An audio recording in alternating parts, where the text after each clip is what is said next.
₹10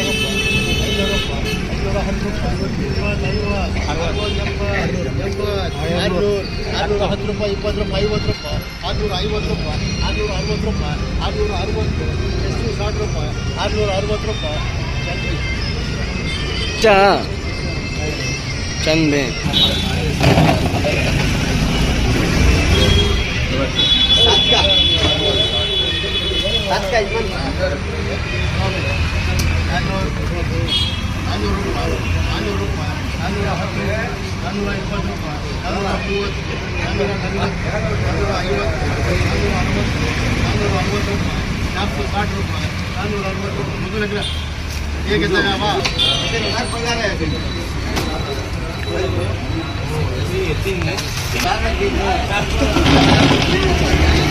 ಆಯ್ತು